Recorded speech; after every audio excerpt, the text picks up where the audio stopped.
오늘은 로마서를 주제로 나누고자 합니다. 여러분, 바울서실은 한 세 카테고리로 나눌 수가 있어요. 여행서신, 옥중서신, 목회서신 이렇게 구분할 수가 있는데, 로마서는 이제 여행서신에 포함되죠. 바울서신은 교회와 개인에게 보내는 편지로 구분되는데, 로마서는 교회 회람용 편지가 될 겁니다. 그러니까 복음의 기초가 되며 또 복음을 이해하는데 가장 완벽한 근거를 제공해요. 바울 서신들의 목적과 성격으로 구분해 보면은 교리, 교정, 격려, 통보, 경계, 당부, 권면, 지도 서신으로 구분할 수가 있는데, 로마서는 교리 서신에 들어가죠. 사도 바울이 3차 전도여행 때 쓰여진 편지가 로마서잖아요. 그러니까 고린도에서 써서 로마로 보낸 편지입니다. 로마서 내용을 보면은 왜 사람들이 구원을 받아야 하는가, 구원의 필요성을 얘기합니다. 그러니까 양심, 율법으로는 구원을 받을 수 없음을 또 강조하고, 또 어떻게 구원을 받을 수 있는가, 구원의 방법으로 이신칭의를 얘기합니다. 또 어떻게 구원을 확신할 수 있는가? 그러니까 구원의 확신을 얘기하는 것은 하나님의 사랑과 예수 그리스도의 연합, 성령의 내주하심으로 확신이 주어지고, 또 왜 유대인들은 예수님의 복음을 받아들이지 않고 이방인들이 복음을 받아들이기 시작했는가? 그럼 또 유대인들은 또 버림받은 것인가? 이런 질문을 합니다. 그래서 구속의 역사를 또 다뤄요. 그러니까 복음이 유대인을 통해 또 이방인으로 가고 다시 유대인으로 이동 과정을 설명을 해요. 그리고 마지막으로 구원받은 사람들은 세상에서 어떤 삶을 살아야 하는가. 그러니까 구원받은 자의 삶에 대해서 얘기합니다. 그러니까 성화를 이루라는 얘기예요. 사도 바울은 로마 방문과 서바나, 그러니까 지금의 스페인이죠. 서바나 선교를 준비하기 위해서 이 편지의 목적을 또 밝혔어요. 그러니까 로마서 15장 28절에 그러므로 내가 이 일을 마치고 이 열매를 그들에게 확증한 후 너희에게 들렀다가 서바나로 가리라, 이렇게 얘기하고 있잖아요. 그러니까는 로마가 베이스 캠프가 되는 거예요. 서바나 선교를 위해서. 왜? 그 당시에는 서바나가 땅끝이라고 생각했기 때문에. 또 실질적으로 지중해 끝에 있잖아요. 사도 바울 당시 지중해 중심으로 로마 제국의 지배가 진행되고 있었습니다. 그 지배하에서 또 복음의 전파가 이루어졌고, 그러니까 로마서는 한 번도 가지 않은 로마 제국의 수도에 보내는 편지잖아요. 그러니까 로마 교회의 기독교의 교리를 설명하기 위해 쓴 것으로 서신이라기보다는 하나의 조직적인 논문식의 교리서라고 볼 수가 있어요. 그러니까 복음의 교리를 체계적으로 정리해서 기록했기 때문에 구원 교리를 바르게 알고 싶다면 꼭 공부해야 되는 서신입니다. 그래서 중요한 신학적인 용어가 많이 사용돼요. 핵심 코어는 하나님의 의, 또 구원, 또 예수 그리스도입니다. 그러니까 하나님의 의는 하나님이 거두신 선물이에요. 그러니까 예수 그리스도의 믿음을 소유하는 것만이 구원의 길이 된다는 겁니다. 그러니까 하나님의 의는 하나님의 성품이요 또 옷이에요. 그러니까 믿음의 열매는 평강과 영원한 안전, 또 그리스도와의 새로운 관계라고 또 규명을 하고, 여러분, 로마서는 바울 서신의 기초로 복음의 근거가 됩니다. 그러니까 로마서가 토양이라면은 기둥은 고린도서가 되는 거예요. 나머지 서들은 가지고 열매가 되는 거고. 많은 분들이 요절로 말하는 로마서 1장 17절, 복음에는 하나님의 의가 나타나서 믿음으로 믿음에 이르게 하나니 기록된 바 오직 의인은 믿음으로 말미암아 살리라 함과 같으니라. 여러분, 예수의 믿음으로 의롭게 된 의인은 그 믿음으로 말미암아 살 것이라는 겁니다. 여기서 믿음은 내 믿음이 아니에요, 여러분. 예수의 믿음입니다. 그러니까 이 믿음은 성령 세례를 받은 사람이 성령의 가르침으로 알게 되는 예수 그리스도를 아는 지식을 말합니다. 그러니까 다른 말로 표현하면은 그리스도를 인격적으로 만나 구주로 고백하는 기본적인 믿음이 되는 거예요. 사도 바울이 기록한 이 편지들도 가장 길고도 가장 중요한 편지이기도 합니다. 사도 바울의 배경을 보면은 바울은 바리새파잖아요. 또 다소 출신이고, 또 이방인의 사도입니다. 또 그는 토라와 이스라엘 전통에 또 헌신적이었고, 또 바울은 예수님과 그 관계자들을 위험자로 보았어요. 그러나 그 부활하신 예수님을 급진적인 방법으로 다메섹에서 만나잖아요. 그 일로 인해 예수님의 공식적인 대표로서 사도로 또 임명됩니다. 또 그의 로마 이름이 바울이고, 또 바울은 고대 로마 제국 곳곳을 다니면서 많은 사람들에게 부활하신 왕 예수님에 관해 전했어요.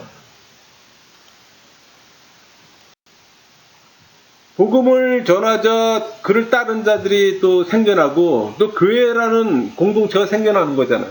그러니까 바울은 이 새로운 예수 공동체, 교회죠. 여기에 이제 자주 편지를 썼습니다. 또 그들의 믿음이 자라나도록 돕고, 또 질문에 답하기 위해서. 로마서는 그런 책 중에 하나예요. 로마 교회의 배경을 보면은 이 사도행전을 통해 그 로마 교회가 생겼다는 걸 우리는 알 수가 있습니다. 그것도 아마 오래전에 생겼던 것 같아요. 근데 그 로마 교회 구성원들은 유대인과 비유대인으로 이제 구성되어 있는 거예요. 그러나 우리 로마의 클라우디우스 로마 황제가 그 다스린 때 그 로마에 있던 모든 유대인들이 또 쫓겨나는 사건이 있습니다. 또 그 사건 이후에 5년쯤에 예수님을 따르는 유대인들을 포함해 또 모든 유대인들이 로마로 돌아오는 것이 또 허락되었어요. 5년 후에 그들이 돌아왔을 때 그들은 교회가 관습과 문화에 있어서 매우 비유대적임을 또 알게 됩니다. 그래서 많은 갈등이 일어나는 거예요. 바울 때 로마 교회는 분열이 되었습니다. 그러니까 사람들이 어떻게 예수를 따를지에 대해서 불일치가 일어났던 거예요.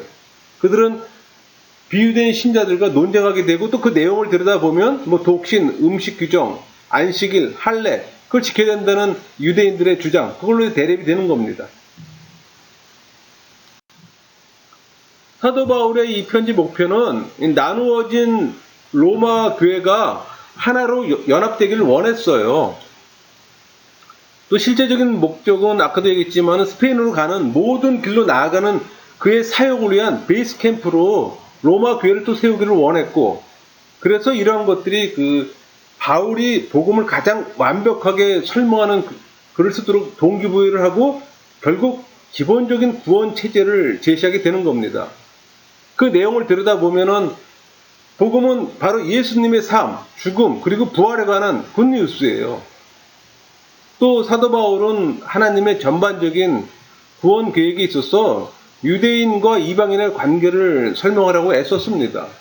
사실 한 번도 가지 않은 로마, 그것도 당시 로마 제국의 중심 도시에 편지를 쓴다. 쉽게 쓸 편지는 아니죠.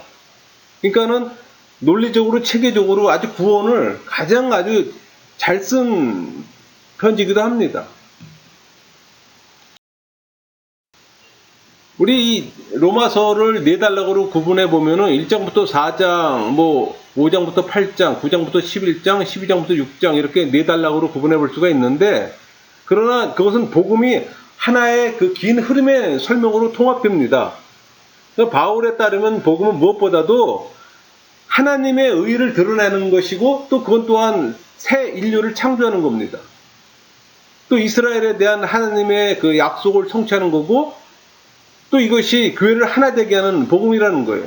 그게 한 덩어리로 이루어지는 거예요. 그러나 네 단락으로 구분할 수는 있죠. 로마서를 그 분석해 보면은 뭐 그 구원의 필요성에서는 죄들을 다루는데, 여러분 죄를 얘기할 때 오리지널 신, 그 원죄하고 신, 죄하고 신, 죄들이 있어요. 이 세 개를 구분할 수 있어야 됩니다. 그리고 이제 구원의 방법에서는 이신칭을 다루고, 또 구원의 확신에서는 하나님의 사랑, 예수님의 연합, 또 성령의 내주하심을 다룬다면은 견인, 그 다음에 구속의 역사는 아까 말씀드린 것처럼 유대에서 이방인에서 다시 유대로 가는 거고, 또 구원받은 자의 삶, 섬김과 성화를 다루죠. 그러니까 사도로부터 직접 가르침을 받지 못한 로마 교회의 그 기독교 신앙의 기본 교리예요. 여러분, 기독교의 기본 교리가 뭡니까? 인류의 죄와 현재 상태, 또 예수님의 구원받은 자의 삶을 체계적으로 설명해 주는 거예요.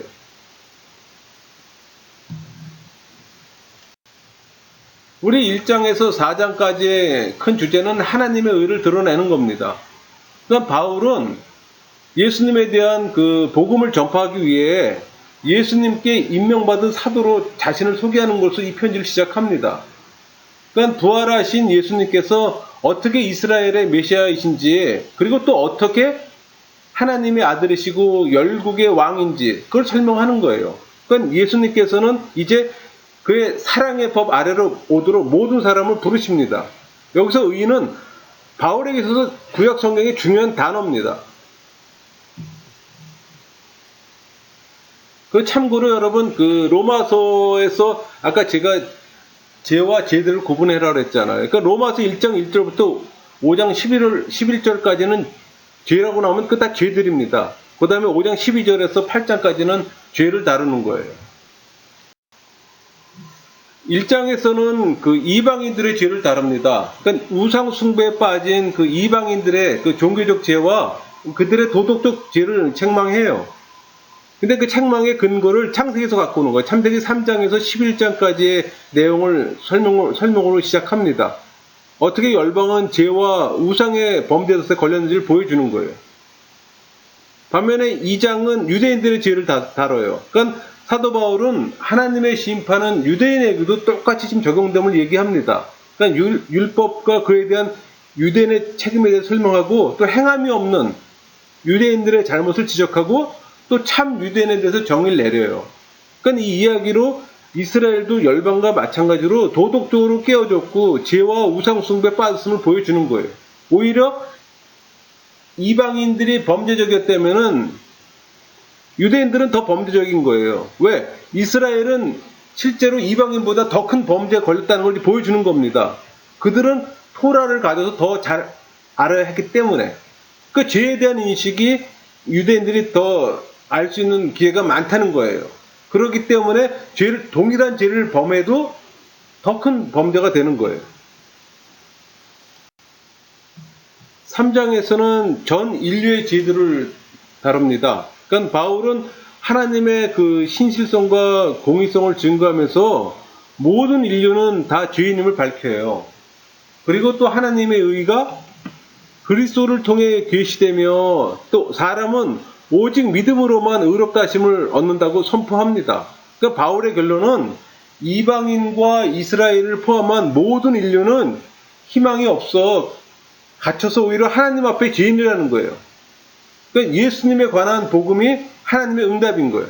그러니까 전 인류를 유죄로 붙잡는 대신에 예수님은 죄를 위해 희생 제물로서 인류를 대신해 죽으시기 위해 이스라엘의 메시아로 오셨던 겁니다.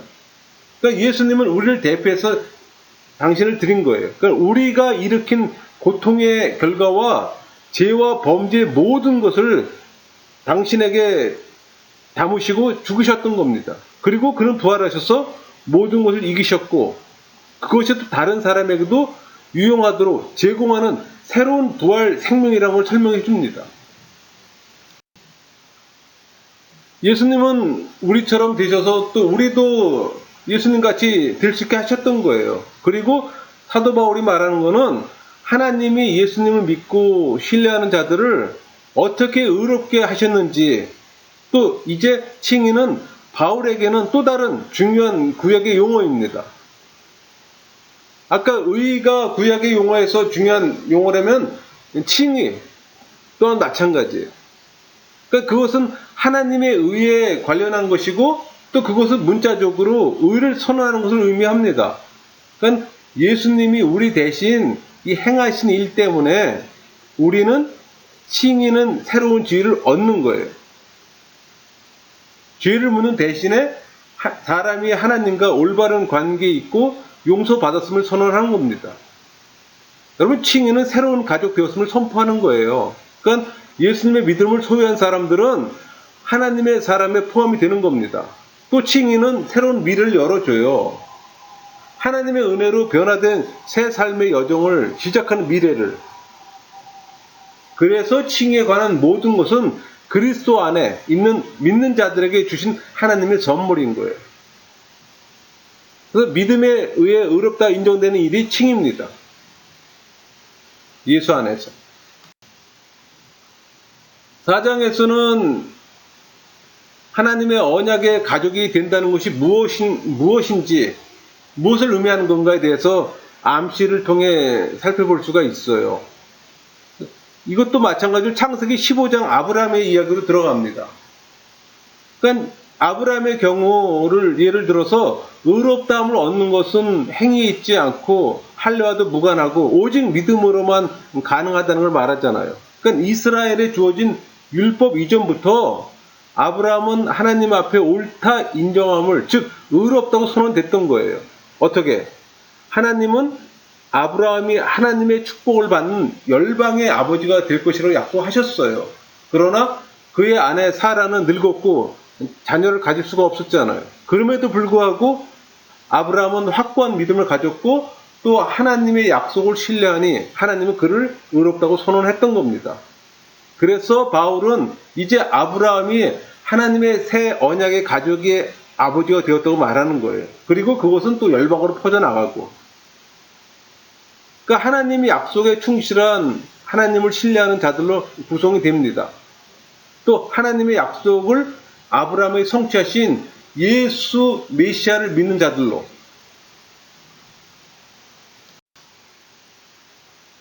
1장에서 4장까지를 요약해 보면은 4개로 나눌 수가 있어요. 이건 또 편지 나머지 부분을 이해하는 또 기초가 됩니다. 그 첫 번째가 모든 인류는 죄에 갇혔다. 그리고 구원될 필요가 있다. 그 내용이에요. 또 두 번째는 그 구원은 율법에 복종하고자 노력하는 사람들에 의해 일어나지 않을 것이다. 또 세 번째는 하나님의 의는 예수님을 통해 세상을 구원하도록 할 것이고, 또 네 번째, 믿음에 기초한 새 언약의 백성을 아브라함이 열방으로 창조할 수 있었던 겁니다. 그러니까 바울은 계속해서 이 세 가족들이 그들을 완전히 새로운 방식의 삶으로 이끄는 것을 또 보여줄 겁니다. 이 모든 것은 1장에서부터 4장까지 주요 내용의 근거를 두는 거고, 5장에서 8장까지는 여기서 나온 죄는 죄들이 아닙니다. 죄의 죄예요, 여러분. 그러니까 5장의 제목은 새로운 피조물로 창조되었다고 제목을 붙였는데, 이 의미는 예수님과 성령을 통해 이루어지는 겁니다. 그러니까 믿음으로 얻은 이 칭의의 결과, 그걸로 누리는 축복된 생활, 그런 축복의 근거인 하나님의 사랑을 말하는 거고, 또 이에 대한 설명으로 아담과 그리스도를 대조해서 설명하고 있는 거예요. 그러니까 바울은 성경에서 나오는 최초의 사람이 아담이라고 시작을 합니다. 여러분, 아담은 인류를 의미하잖아요. 그러니까 대표성의 원리예요. 그러니까 후대의 모든 인류와 마찬가지로 아담은 죄와 이기심을 선택하고, 또 그래서 인류는 죄와 노예로서 죽음이란 결과를 하나님의 심판 앞에 직면합니다. 또 바울은 마지막 아담이라 불리는 예수님을 아담과 대조해요.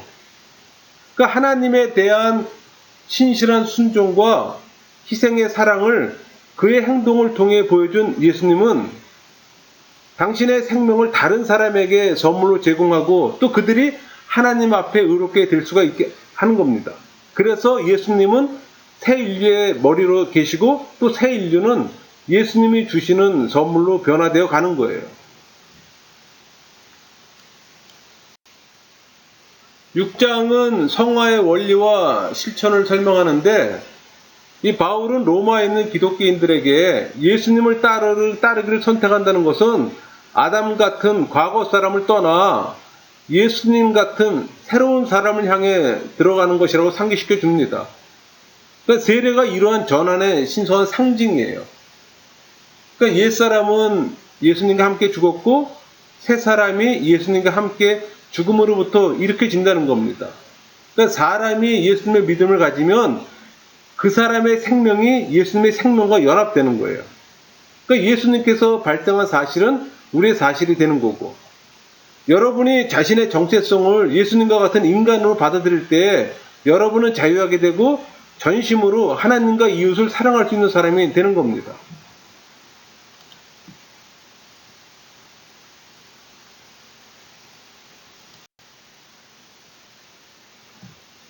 (7장에서는) 율법을 주신 이유는 무엇인가, 그걸 다루는데, 바울은 법이란 이 단어를 사용하는 경우 때때로 모세오경의 이야기나 교훈을 의미합니다. 더 구체적으로는 모세를 통해 주어진 613개 명령을 의미해요. 그러니까 바울은 토라 속의 법은 선하다고도 말합니다. 그 법들은 이스라엘 백성들이 어떻게 살아야 하는지 또 하나님의 뜻을 보여주고, 그러나 모세오경의 이야기를 읽다 보면 이스라엘은 모든 명령을 지키지 못했잖아요. 거짓말, 도둑질, 탐심 지키지 못했어요. 이스라엘이 더 많은 율법을 받을수록 그들은 아담의 죄를 반복하고 또 반항했어요. 그러니까 하나님이 이 복종할 상세한 도덕 규칙을 주신 것이 그들의 죄된 마음을 고쳐주지는 못했습니다. 역설적으로 이스라엘에게 주어진 이 선한 법들이 오히려 그들을 더욱 유죄로 만들었어요. 하지만 바울은 말하기를 이 역설의 문제를 푸는 핵심이라고 했습니다. 그러니까 사도 바울은 성도들이 죄를 깨닫게 하는 율법으로 인해 여전히 죄 문제로 고민하고 있음을 또 밝혀요.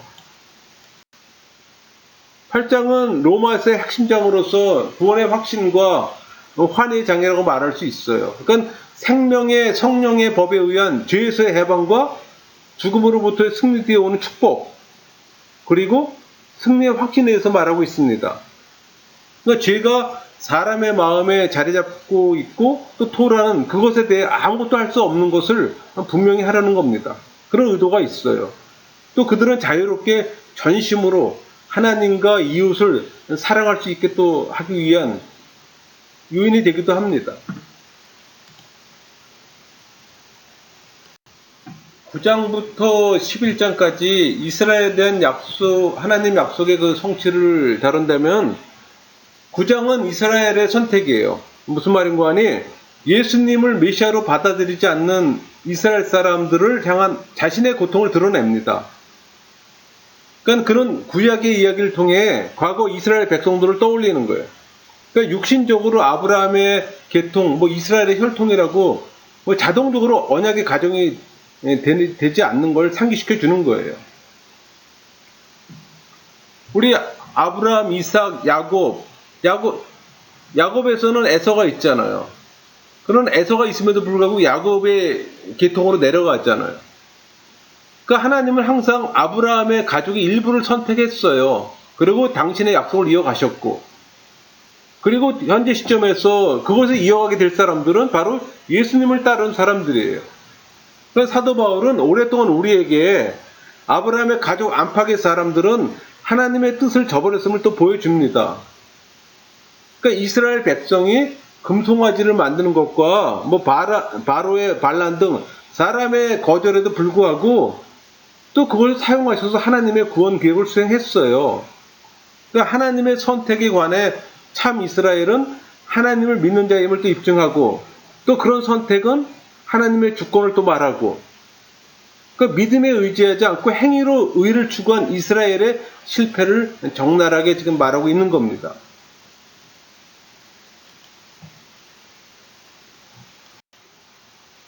10장은 이스라엘의 불순종을 다룹니다. 그러니까 사도 바울은 선택받은 민족으로 이 자부하는 선민 이스라엘 백성들이 성육신하신 그 예수님을 거부했잖아요. 또 그들에게 전파된 복음마저 무시해버렸고 결국 구원에 이르지 못하게 됨을 또 말하고 있습니다. 그러니까 율법을 기초로 한 언약의 관계로 맺어진 하나님의 백성들이 예수님의 믿음을 기초로 한 새 언약의 백성으로 되는 겁니다. 11장에서는 이스라엘 그 백성의 미래는 어떻게 되는지도 묻고 있습니다. 하나님이 그들을 완전히 버리셨나? 아니에요. 예수님을 메시아로 인정한 유대인들도 자신을 포함해서 굉장히 많다고 주장해요. 하지만 그렇지 않은 사람들이 더 많잖아요. 그러나 하나님은 그들의 거절을 사용하셔서 당신의 목적을 이루세요. 그들의 거절이 더 빠르고 또 먼 곳 이스라엘까지 복음 전파에 힘을 실어주었고, 또 믿음의 조상 아브라함의 가족을 더 크게 만들어 주셨어요. 그러니까 사도 바울은 하나님의 언약의 가족을 올리브나무에 비유하잖아요. 그래서 예수님을 거절한 사람들을 나무에서 잘려나갔다고 표현하고 부러진 가지에 비유하잖아요. 반면에 이스라엘 민족은 나무라는 가족에 접붙인 가지로 또 이야기합니다. 그러나 바울은 이스라엘 민족이 언젠가는 예수님을 알아볼 것이라고 이야기해요. 물론 그것에 대한 세부적인 이야기는 없어요. 그러나 바울은 하나님의 성품에 대한 단순한 신뢰와 약속에 따라 하나님께서 자신의 언약의 백성을 포기하지 않을 것이라고 믿었던 겁니다. 정리하면은 먼저 큰 그림을 보면은 예수님을 믿는 믿음으로 유대인과 이방인은 지금 함께 믿음의 가족으로 성령에 의해서 새로운 피조물이 된 겁니다. 이것이 하나님께서 아주 오래전 약속하셨던 것을 성취하신 겁니다. 따라서 유대인과 이방인 그리스도인들의 연합은 하나님의 성취에 대한 합리적인 응답이에요. 12장에서는 교회 생활을 다룹니다. 그러니까 몸으로 드리는 거룩한 산제사가 하나님께 드릴 영적 예배임을 또 말하면서 그것은 또 교회에서 각 지체로 겸손히 봉사하고 또 사랑을 실천하는 것임을 또 말해요. 또 하나님과 교회에 대한 성도의 자세를 또 보여주기도 하고, 반면에 13장에서는 사회생활, 그러니까 세상 권세에 대한 성도의 의무로서 하나님이 주신 권세자에게 복종할 것을 또 강조합니다. 또 사랑으로 행하고 또 그리스도의 재림을 준비하면서 생활할 것을 또 강조해요. 여러분, 사랑은 각 사람의 자신의 재능과 은사를 사용함으로써 또 교회를 섬기며 나타냅니다. 또 사랑은 예수님으로 하나 될 수 있는 겸손과 또 용서를 의미하기도 하고, 여러분, 다민족이 모여 살게 되면 갈등은 불가피해요. 그런 갈등은 용서와 화해에 대한 열심이 없이는 극복할 수가 없습니다. 이렇게 그들은 그리스도인의 제일 미덕인 사랑을 보이는 겁니다. 그러니까 하나님과 사랑함으로써 율법이 완성하는 거예요.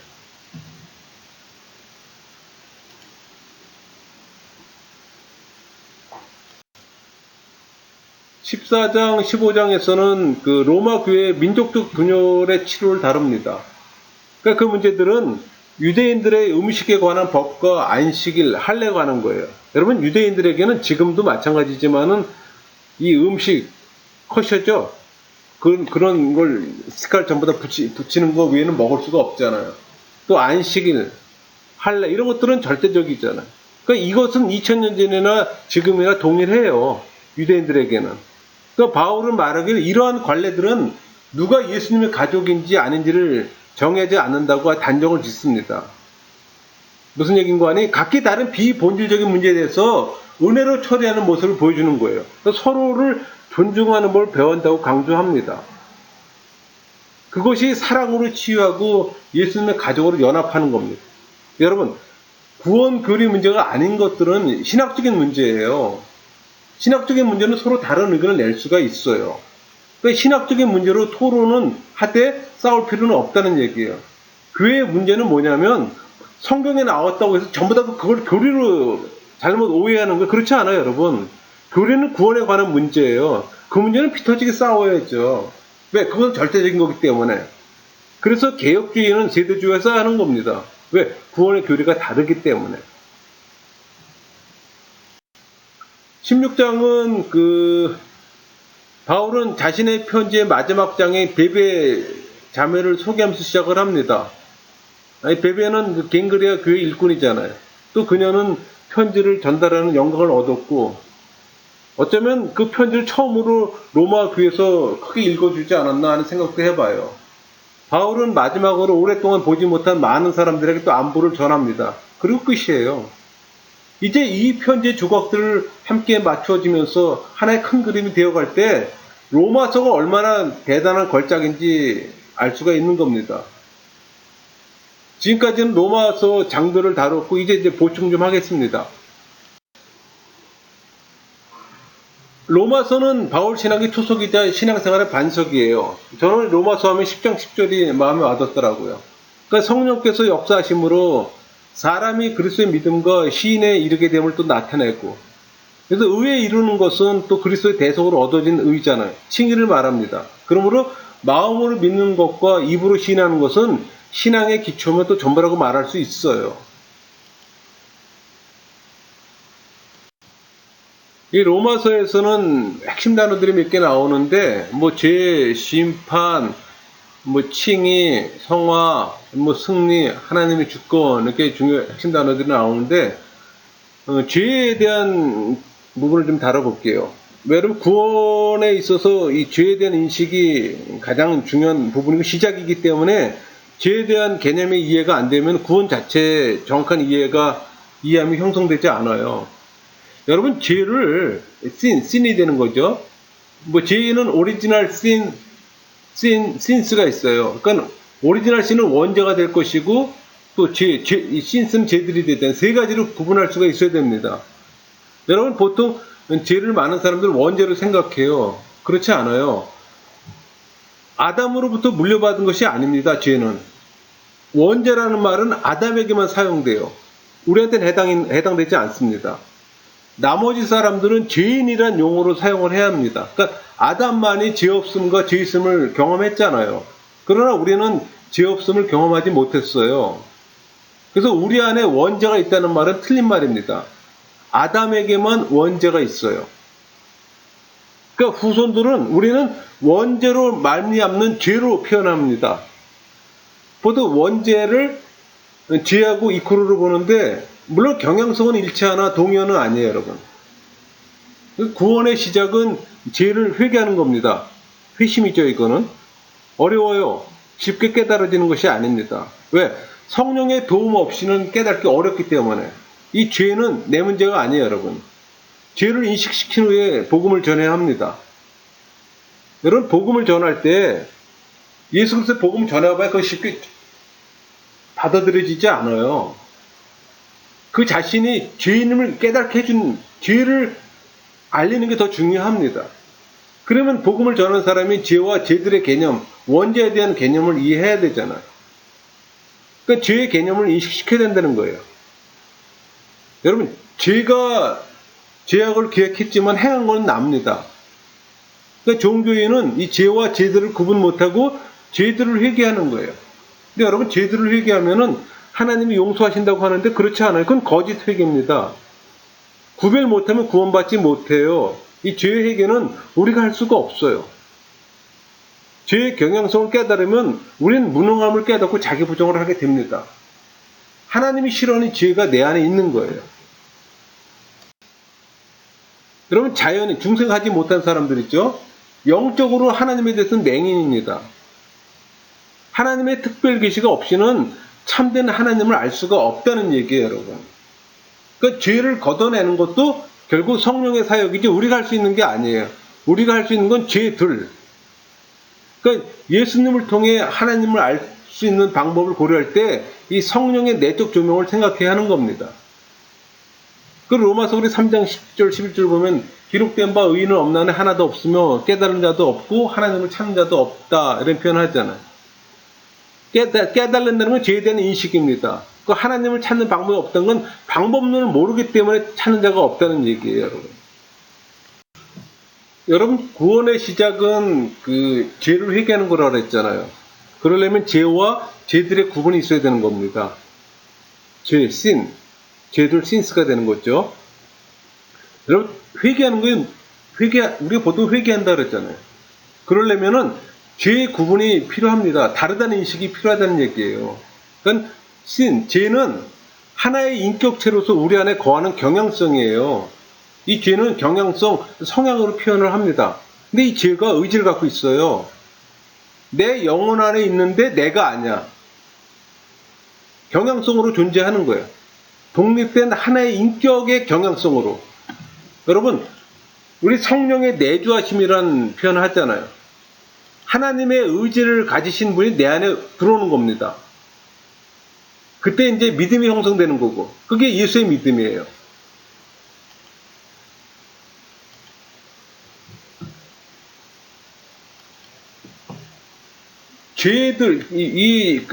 죄들은 죄로부터 나오는 행위들이에요. 우리는 보통 그걸 악이라고 표현합니다.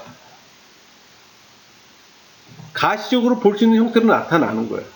그러니까 개역 성경에 죄와 죄들의 이걸 섞어서 번역을 합니다.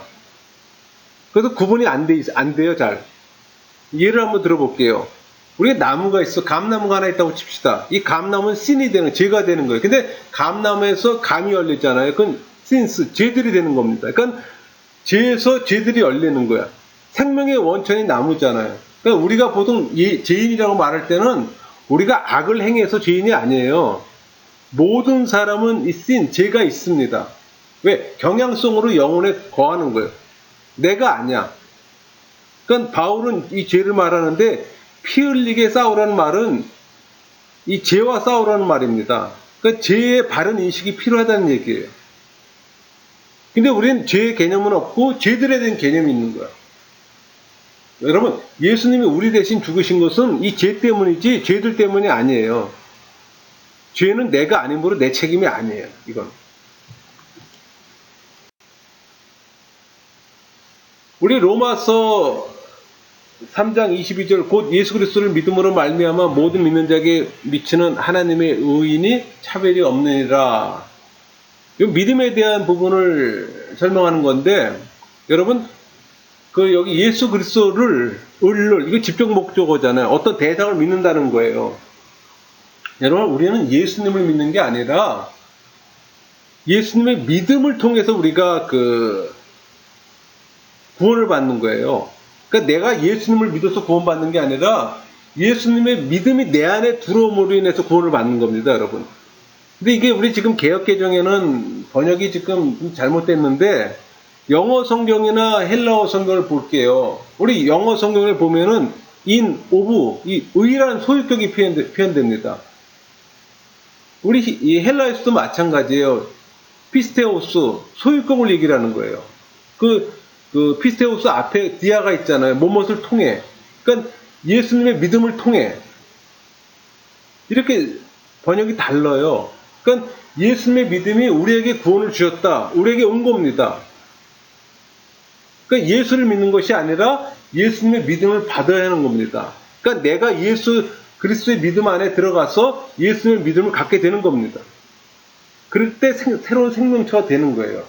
여러분 내가 믿는 믿음은 변덕이 심해서 믿을 수가 없어요. 그거는. 그러나 예수님의 믿음은 흔들림이 없습니다. 그래서 내 안에 예수님 믿음이 들어와야 되는 거예요. 우리의 믿음이 아니에요. 예수님의 믿음이에요. 그래서 예수님의 믿음으로 믿는 거예요. 이 개념을 여러분들이 바르게 아셔야 돼요. 이 개념이 바르지 않다 보니까는 그저 예수님을 믿습니다. 내가 믿는 행위가 돼버린 거죠. 어떤 대상을. 그래서 지금 교회 십자가도 없애잖아요. 왜? 그 십자가는 하나의 상징물인데 그 십자가를 믿는다고 그러잖아요. 십자가를 믿는다고. 잘못된 거예요, 여러분. 교리적으로 아주 굉장히 잘못된 겁니다, 그거.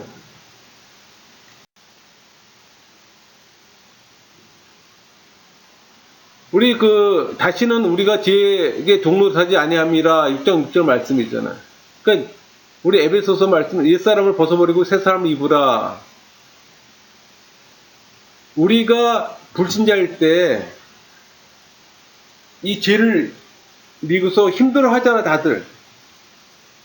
또 종교인들은 항상 죄를 내려놓은 줄 알아요. 그러나 여러분 실질적으로 불신자나 종교인이나 구원에서는 해당 사항이 없어요. 이 죄의 문제는 온전히 성령께서 내 안에 내주될 때 해결될 수 있는 문제예요. 인간의 행위로서는 어떻게 할 수가 없는 문제란 말이에요. 왜? 성령이 우리 안에 내주가 돼도 죄가 우리 안에 떨어져 나가는 게 아니에요. 죄의 경향성은 우리한테 남아 있습니다. 그러니까 우리가 신앙임에도 불구하고 성령 세례를 받았음에도 불구하고 거듭난 사람임에도 불구하고 여전히 그 죄는 경향성으로 우리 안에 남아 있어요. 그래서 우리가 성령의 지배를 받을 때 죄를 줄일 수가 있는 겁니다. 이 죄를 줄인다는 개념은 죄의 개수를 줄이는 거예요, 여러분. 그런 개념을 여러분들 이해하셔야 되는 거예요. 신앙인이라고 죄가 없어지는 게 신이 없어지는 게 아닙니다. 남아 있어요, 그거는. 그러나 성령이 우리를 지배하는 지배하는 힘이 뭐예요? 은혜잖아요. 우리가 은혜의 방편 안에 있을 때 우리는 그 죄를 줄일 수가 있는 겁니다.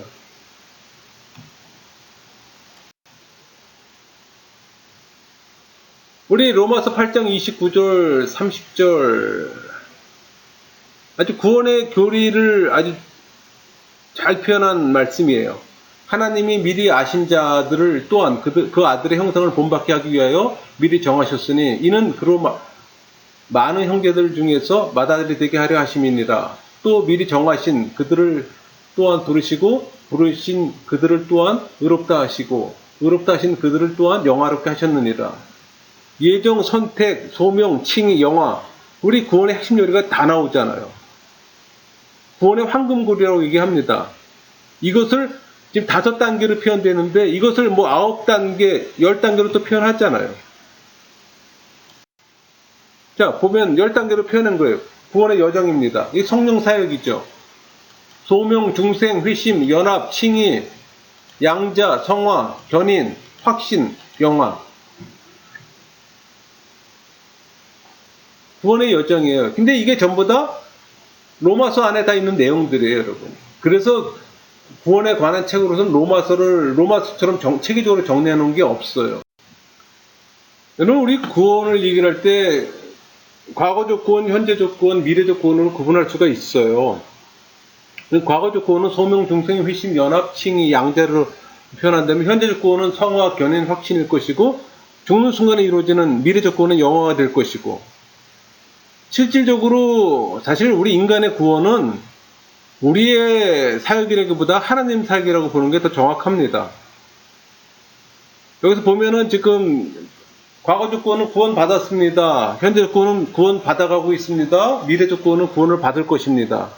말씀 구절을 보면은 과거적 구원 보면은 너희가 그 은혜로 인하여 믿음으로 말미암아 구원을 얻었나니 이것이 너희에게서 난 것이 아니오 하나님의 선물이라. 현재적 구원을 볼까요? 빌립보서 2장 12절 말씀인데 그러므로 나의 사랑하는 자들아 너희가 나 있을 때뿐만 아니라 더욱 지금 나 없을 때도 항상 복종하여 두렵고 떨림으로 너희의 구원을 이루라.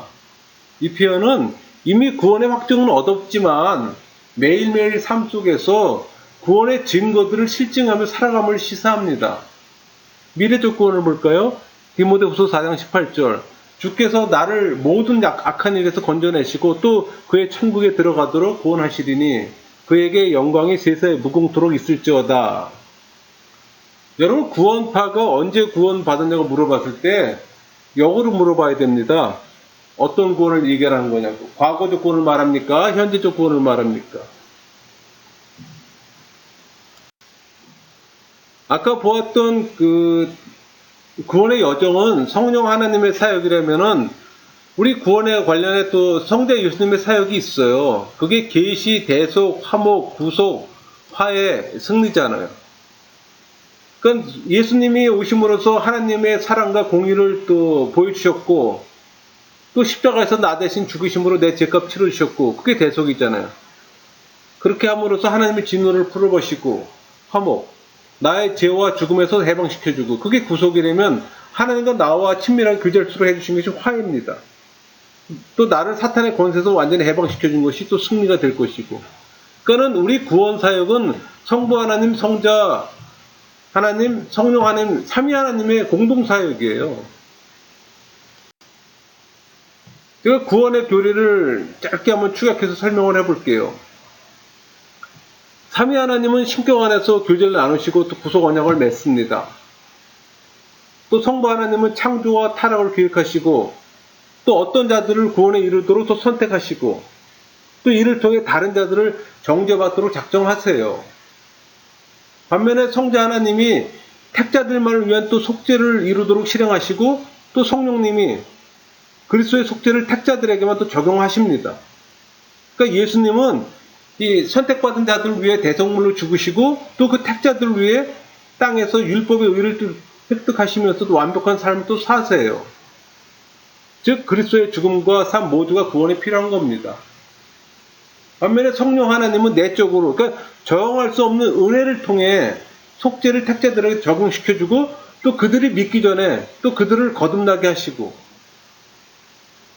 선물로 주어진 이 믿음은 예수님의 믿음입니다. 예수 그리스도 아는 지식이죠. 그들에게 가져와서 그들이 칭의를 얻기 위해 또 중생을 얻게 하는 것이 아니라 복음에 반응하게 합니다. 그러니까 하나님의 목적 속에서 이끌림을 받는 이 택자들은 저항할 수 없는 은혜를 받고 믿기도 전에 거듭나고 은혜로 주어진 믿음을 받습니다.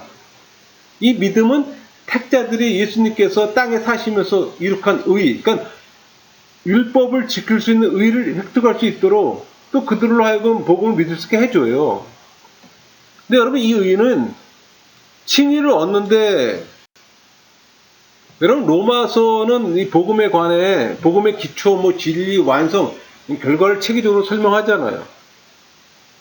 만약 성경 연구자가 어떤 한 권의 책을 택해서 정통하기를 원한다면 로마서 갖고 공부하는 것이 아마 좋을 겁니다. 왜? 이 책을 이해하는 것은 하나님 말씀 전체를 푸는 열쇠가 되기 때문에. 여러분, 하나님의 의로 인간이 하나님과 바른 관계가 이루어져 구원에 이르게 되는 것은 예수님의 믿음을 통해서만 가능합니다. 동시에 믿음은 더 성숙한 믿음을 가져온다는 것이 이 기독교 핵심 진리예요, 여러분. 칭의는 예수 그리스도께서 행하신 일이 우리 것이 아니고 예수님의 것을 우리의 것으로 인정하는 거잖아요. 제가 아까 구원의 여정 단계를 5단계 갖고 설명을 했는데 9단계, 10단계로 구분하는 거는 교단마다 다를 수 있어요. 그러나 크게 다르지 않을 겁니다. 왜? 그 근거는 모두 로마서라기 때문에. 칼빈의 그 5가지 요점, 튤립이라고 하는데, 이거 전부 다 로마서를 근거로 해요. 그러니까 우리가 개혁주의 교리를 바르게 아는 건 굉장히 중요합니다. 성경은 누구나 다 공부하잖아요. 이단도 성경 갖고 공부하는 거고. 근데 중요한 거는 바른 교리를 바르게 아는 게 중요하다는 얘기예요. 로마서를 바르게 공부한다는 얘기는 교리를 또 바르게 공부한다는 얘기예요. 왜? 중요 교리가 이 로마서 안에 다 있기 때문에. 적어도 구원에 관해서는. 그 로마서를 바르게 공부하는 건 절대적으로 중요하죠. 그래서 칼빈의 5가지 요점으로 해서 전적 타락, 무조건 선택, 제한 속죄, 불강력, 은혜, 성도의 견인 5가지 얘기를 하는데 또 알미니안주에서는 또 이걸 또 부정합니다. 알미니안주하고 칼빈주의는 서로 대척점에 있기 때문에 이 논리에 반대가 되겠죠. 근데 여러분, 아까 제가 죄의 문제를 다뤘잖아요. 죄의 교는 굉장히 중요하기 때문에. 근데 죄는 사실 전적 타락의 문제예요. 이걸 바로 인지하는 게 굉장히 중요합니다. 여러분, 죄는 하나의 인격체로서 원에 거하는 경향성이라고 했잖아요. 근데 이 죄가 비전을 갖고 있어요. 여러분, 내가 죄악을 행할 때 죄악을 계약하는 것은 죄입니다. 신이에요. 그러니까 죄악을 만들려면 육체가 필요한 거예요. 그래서 우리 안에서 우리를 유혹해서 죄들을 행하게 하는 겁니다. 많은 오해가 있습니다. 유혹은 사단이 하는 게 아니에요, 여러분. 성경은 죄가 유혹한다고 분명히 말하고 있습니다. 그러니까 악을 만들어내는 주체가 나예요. 그러나 죄에 대한 책임은 있습니다. 여러분, 구원의 핵심은 죄의 경향성을 이겨내야 합니다. 먼저 죄를 깨달아야 하는 거예요. 그게 우리의 목입니다. 그러나 죄의 해결은 우리의 역할이 없어요. 그건 전적인 성령의 사역이기 때문에. 내가 무가치한 존재, 하나님이 버린 존재라는 인식이 필요합니다. 그게 전적 타락교리예요, 여러분. 내가 죄에 오염되어 있다는 것은 내 안에 죄가 나를 지배한다는 말이에요. 죄의 노예처럼 지배당한다는 얘기입니다. 그걸 깨달아야 되는 거예요. 그것을 해결할 수 없음을 깨달는 것이 필요하다는 얘기예요. 해결의 방법은 오직 하나님을 믿는 예수님의 믿음이 필요한 겁니다. 그래서 예수님의 믿음이 내 안에 들어와야 되는 거예요. 죄에 대한 인식이 좀 바르게 됐나요? 왜? 죄에 대한 인식이 바르게 될 때 구원에 대한 이해함이 시작되는 거고 바르게 이해할 수가 있는 거예요. 죄에 대한 인식이 바르지 않게 되면 그 시작인데 들어가지를 못하는 거예요, 여러분. 들어가도 껍데기만 보게 되는 겁니다. 그래서 제가 오늘 죄에 대한 문제를 좀 많이 다뤘죠. 여러분들이 다시 한번 좀 이해가 좀 안 된다면 다시 한번 들어서 이 문제를 좀 해결했으면 좋겠네요. 이 강의를 마치겠습니다.